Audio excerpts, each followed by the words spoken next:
Laban ng Utah Jazz at Indiana Pacers mga idol, muntik mauwi sa malaking gulo. Literal na mainit ang bakbakan mga idol. 4 players ang na-eject. Yan ang ating pag-uusapan pagkatapos mong i-like ang video na ito, mag-subscribe at i-follow ang ating Facebook page for more NBA updates. So yun mga idol, simulan natin sa opening quarter ng laro kung saan dikit nga ang laban. Agad na pumutok sa opensa ng Jazz si Donovan Mitchell with 11 points. Team effort naman ng Indiana Pacers ang dumali sa Utah at nahirapan nga sila sa Pacers. 32-30 in favor of visiting team sa pagtatapos ng first quarter. Last 3 points ng Utah Jazz ay mula yan sa 3 free throws ni Jordan Clarkson. Second quarter mga idol, lumaki ang lead ng Pacers sa Jazz matapos ang mainit na laro ni Malcolm Brogdon at TJ McConnell. Nagdagdag pa ng 3 si JC, total of 6 points siya sa first half. 60-51, Pacers up by 9 points. Third quarter mga idol, kontrolado pa rin ang kalaban ng laro. Umabot na ng double figures ang lead nila kontra Utah Jazz. Nagiinit pa rin itong si Malcolm Brogdon habang si JC at Rudy Gobert naman ay napakaganda ang chemistry sa pagbutas ng depensa ng Pacers. Pero hindi nga ito sapat dahil sa ganda ng nilalaro nitong Indiana. 85-77 end of third period.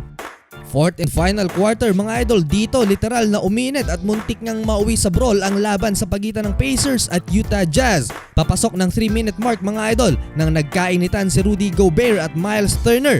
Hindi nagustuhan nitong si Rudy Gobert ang non-call sa isang play mga idol, hanggang sa nainis nga itong French big man at hinila ang short nitong si Turner sa baseline, pareho silang bagsak. Bababa na sana sa depensa si Rudy Gobert nang bigla na lang siyang binangga ng Pacers big man at dito na nga nagsimula ang mainit na sagutan at tulakan.